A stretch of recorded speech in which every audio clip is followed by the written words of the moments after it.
listening to Give God 90, where we're not afraid of the tough biblical questions, because we will dig through the language, the culture, and the history to find the truth revealed in the words of our Creator.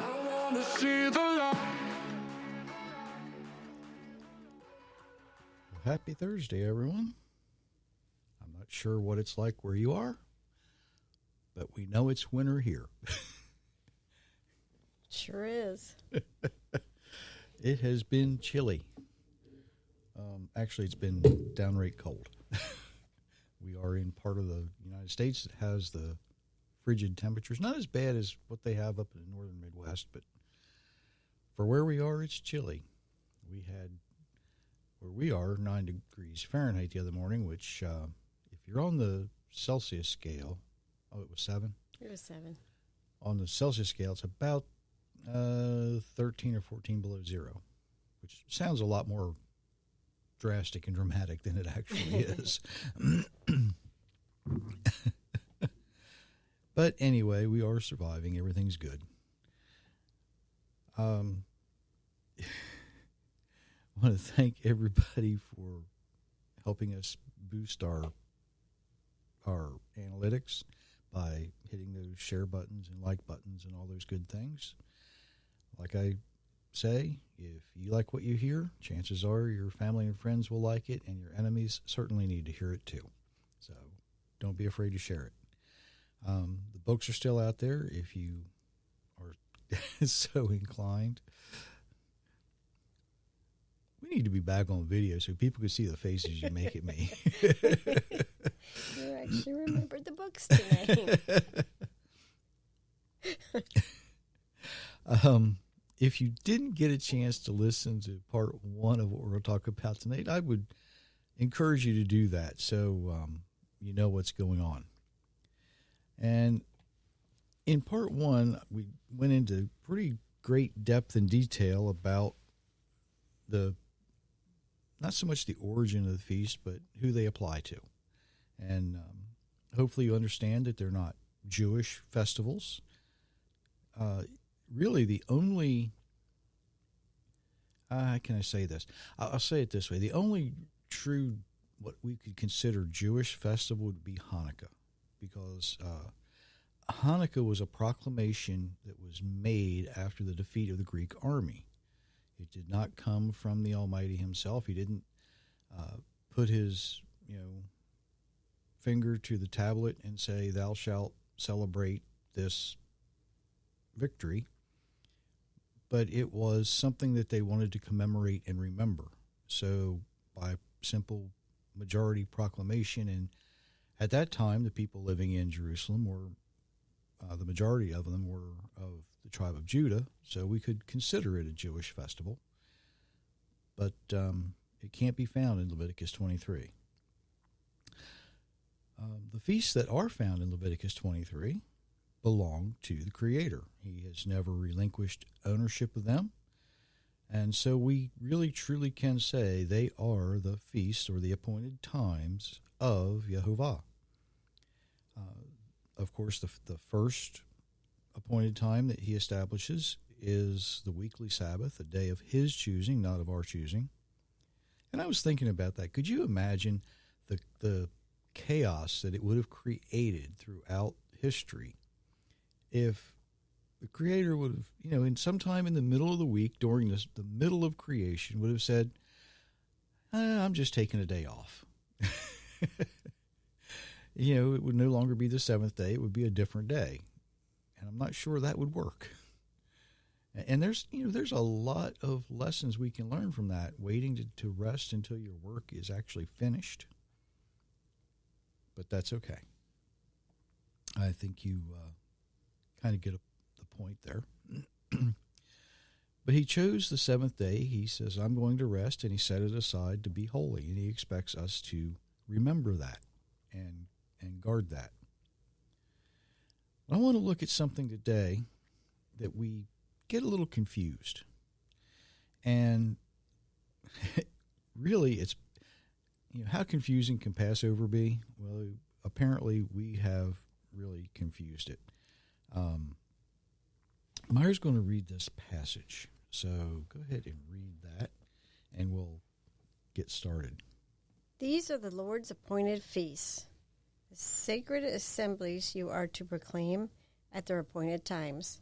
The Passover to the Lord begins at twilight on the 14th day of the first month. On the 15th day of the same month begins the feast of unleavened bread to the Lord. For 7 days you must eat unleavened bread. On the first day you are to hold a sacred assembly. You are not to do any regular work. For 7 days you are to present an offering made by fire to the Lord. On the 7th day there should be a sacred assembly. You must not do any regular work. Leviticus chapter 23, verses 4 through 8. Now, Passover is actually not the week-long Feast of Unleavened Bread. Passover only lasts for about as long as it takes to eat a meal. But today, through the evolution of language, and really quite possibly for the sake of brevity, people consider the Feast of Unleavened Bread Passover the entire week. I'm not going to argue with that too much, even though it's inaccurate. They're two completely separate different things. And when you separate them out, there's some lessons in each one that we need to remember. The Passover meal commemorates the meal that was eaten on the evening before the mixed multitude left Egypt. And, everyone who placed the blood on the door did so as a sign of faith. They had really no idea that it was going to be the angel of death who would see the sign, right? It was the blood on the door. And Passover, the house that had the blood on the door, the angel of death passed over the house. He said, "Oh, you're marked." And he went on to the next one until he found one that wasn't. Or maybe I should say until it found one that wasn't, because we don't really know if the divine beings can be male or female. But that's a lesson for another time. The sign intended for the messenger of death really had little or no effect on the people inside, other than, they were safe. They had been told that the blood on the door would distinguish them from anyone else living in Egypt. Now, they knew something was going to happen. Our Creator was about to judge the people, and the only thing that would separate them that was special was the sign of the blood. So, when time came, they brought a lamb into their homes. They took care of it, made sure it was, perfect as a lamb can be. And when the time came, they killed it. They painted the blood on the door, and then they roasted the lamb and ate it, fully clothed, ready to go. All they had to do was wait. That brings up a side note that I'm going to take a little bit, not much time. Our Creator does things when He's ready, not when we're ready. It wasn't just as soon as everybody was finished eating that, He jumped up and did His thing, right? They were to eat in the spring of the year at that latitude between the time the sun was about set and the time it was dark. It wasn't until a couple of hours later that the messenger of death came around. So, it wasn't, let's hurry up and eat and get done. It was, we're going to wait until the Creator decides it's time. Okay? So when y'all get in a hurry and you want the Almighty to hurry up and do something, good luck with that. Because it's not going to happen on our time. It's going to happen on His time. So they waited. They waited for something to happen. Now, when the Egyptians started to realize what was going on, they were ready to chase the mixed multitude out of Egypt, right? And basically that's what happened. In a fit of rage, Pharaoh and his army chased after him. Now, it might be possible Pharaoh wanted to bring them back to be his labor force, or, it could be he was just so mad, he wanted to kill them. All the plagues that Egypt had just suffered, he wanted some revenge. But Passover causes us to remember that event. But the Feast of Unleavened Bread reminds us of the time they spent traveling. But I really want to talk about unleavened bread just a little bit. Did you know that back then, during the time of Moses, you didn't just go to the store and pick up a package of yeast? They didn't have those little packages that you put in bread. What we think of today that causes bread to rise is yeast. And during Moses' time, you would actually have to capture wild yeast if you wanted to use it in your bread. Now, today we call that sourdough bread. And the general consensus is that it was discovered by mistake, but I kind of have a different theory, okay? If you remember, after that little incident in the garden when Eve chose to eat the fruit she wasn't supposed to eat, okay? Right after that, the punishment was handed out. One in particular, by the sweat of your brow you will eat bread. And I've said this before. I can picture Adam and Eve standing there going, do you have a recipe for that? Right? But somehow Adam and Eve had the understanding that they would need to plant the grain, harvest the grain, grind the grain. It sounds a little bit like the story of the little red hen, doesn't it? Right? Anyway, they would need to mix the flour with water and salt, and that, of course, flour and salt and water basically make unleavened bread. But who wants to eat flat bread all the time? Adam and his wife were taught how to capture wild yeast, how to make, so that they could make the dough rise, to make it soft and a little more palatable. Now, Myra and I make our own bread. Pretty much that's all we eat in our house. We make it from wheat. No, I don't plant the wheat and harvest the wheat, but I do grind the wheat. We grind it ourselves. So we know a little bit about what it takes to make bread. And I can tell you that traveling does not allow for the time to make bread, right? It takes time to make bread. Fresh ground flour doesn't last very long, just a few days before it goes rancid. You need to use it within a couple of days. Fresh ground flour contains all of the oils and all of the bran and all the parts of the grain that are typically sifted out of most of the wheat that you would buy in the store today. They take all the good stuff out, they use it for animal feed while they let people eat what's left over. I'll let you stew on that. Anyway, those fresh ingredients, like any other vegetable, has a very limited shelf life, right? It doesn't stay good long. You have to use it. So, grinding grain and carrying flour was not really an option for the mixed multitude. They couldn't do that. But, it doesn't take that long to grind grain and make unleavened bread. It's probably going to be a little grittier than what you're used to, right? I know some whole grain breads today are kind of crunchy.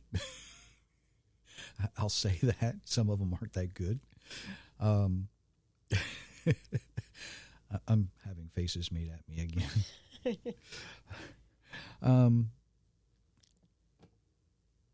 But it takes time to prepare a fresh meal. And when you're traveling, especially when you're being chased by a huge army, you don't really want to take the time to stop, wait for the bread to rise and all that good stuff. Second, what we call sourdough starter today. Oh, wow. Hi, Francisco. I haven't seen you for a while. Glad you joined us this evening. What we call sourdough starter today is actually captured wild yeast, and it needs to be cared for properly. And that's something else that does not travel well. When you're on the move, you don't really have time to take care of a lot of things, and sourdough starter needs to be taken care of.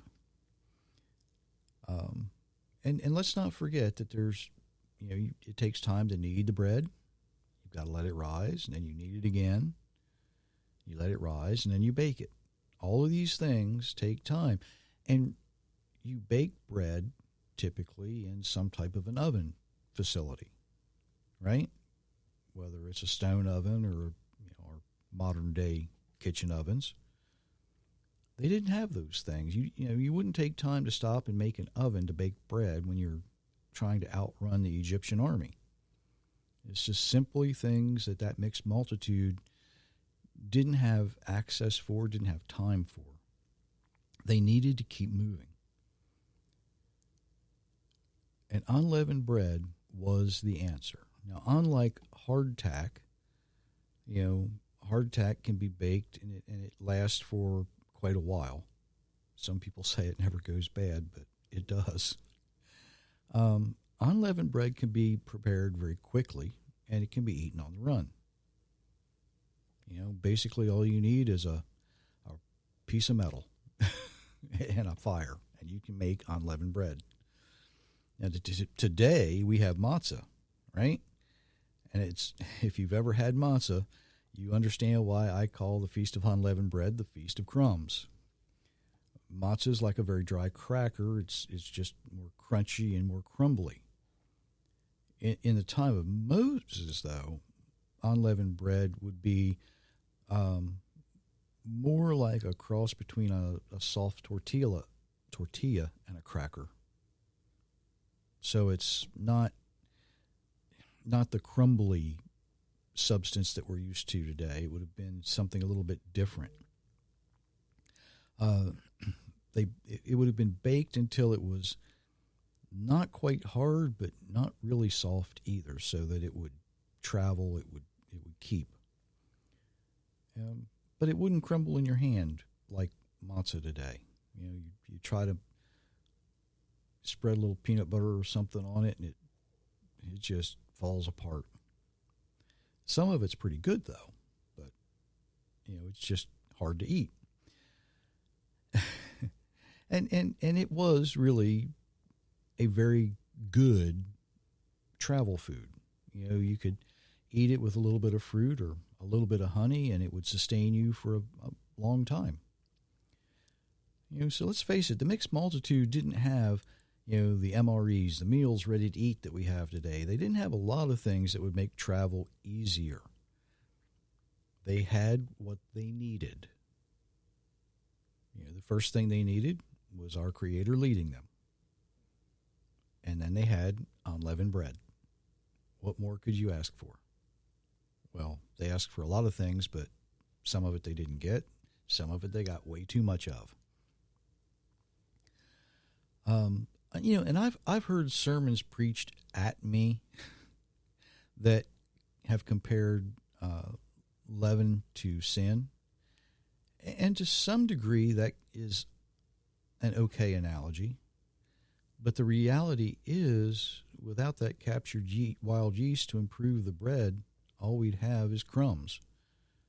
Now, when Jesus talks about the leaven of the Pharisees, he's not talking about baking bread. That would kind of be silly, right?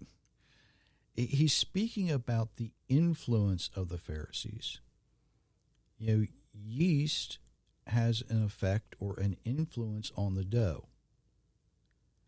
And the words and teachings of the Pharisaical traditions had an influence on the people. A few words from a Pharisee in the time of Yeshua in the first century would influence, has influenced an entire nation. Think about that. Since then, just the utterances of a rabbi has influenced the entire nation. Yeast, naturally occurring wild yeast, is all around us. That's how you capture it, because it's already there. Wild yeast we can capture and we can use it for good. But it can be tricky to capture. But evil is all around us.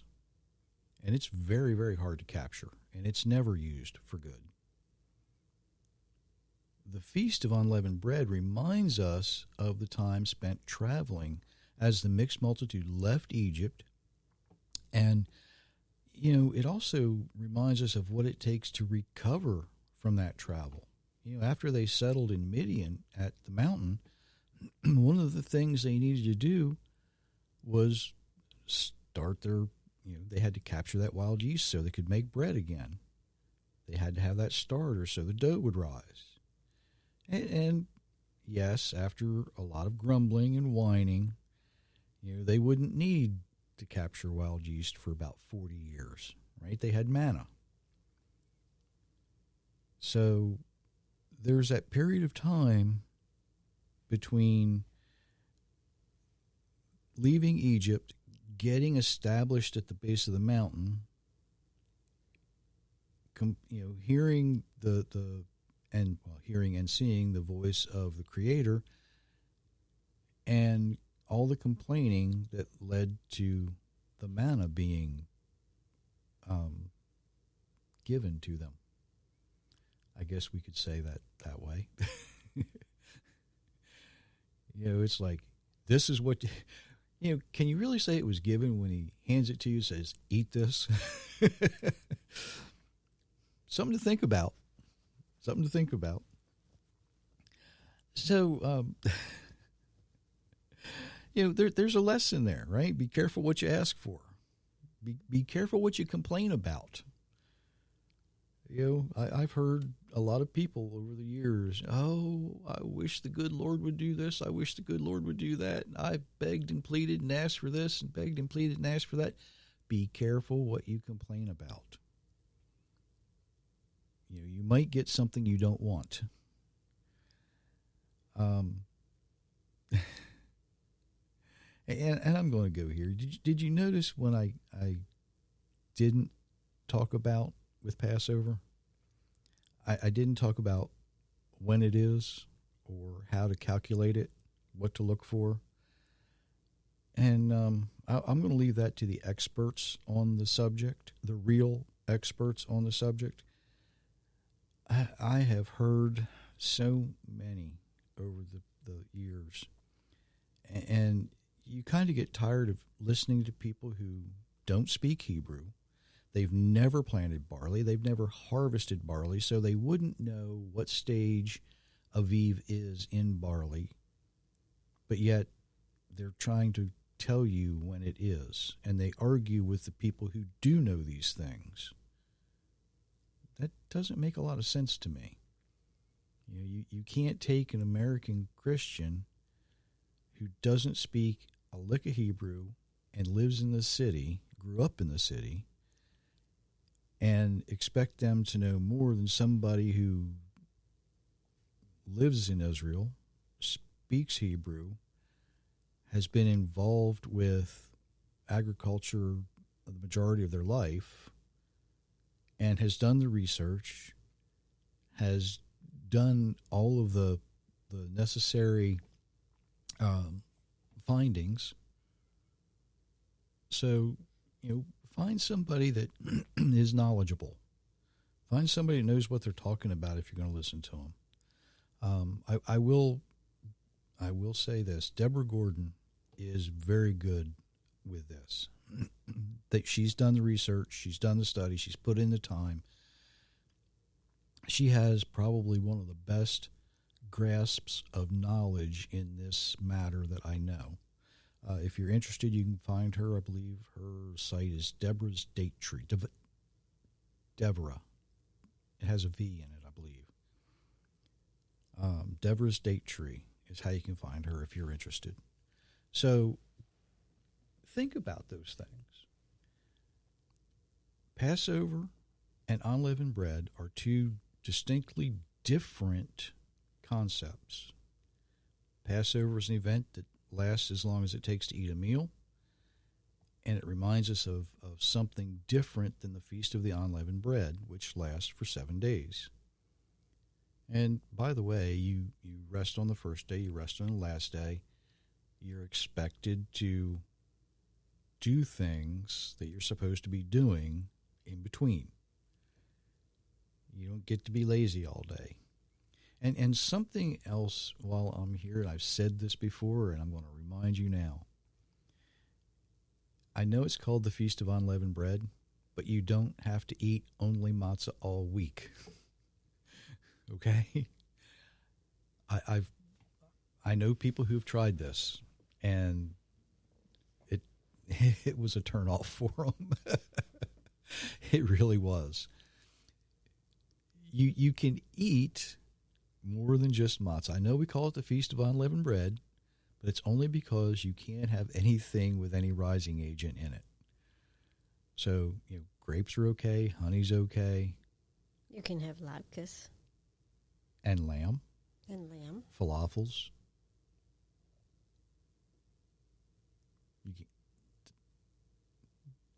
Falafels are just, yeah. Yep. You can have dolmas. If you like dolmas, they're really, really good. That's, if you don't know what they are, it's kind of a stuffed grape leaf. They use rice and put it in grape leaves. They're really good. There's a lot of things you can eat, but we don't think about those things. We get hung up on the things we can't do, kind of like thinking about the Ten Commandments. We don't think about all the things we can do. We get hung up on the few things we can't do. So sometimes when you're thinking about these things, it's you have to remember, God gives us a short list of do's and don'ts. What he doesn't, when he says don't do this, well, don't worry about that. Think about the things you can do, right? Because acts of compassion are always allowed. Passover, unleavened bread, two different things. If you want to call it the same thing, that's fine, but realize they're not the same. They're different, and they're different for a very important reason. And maybe one of these days I'll go into what that reason was. Sometimes things happen. Just had half a curtain rod fall down for some strange reason. At any rate, until Monday, everyone. Until Monday. We wish you many, many blessings. Yes, we do.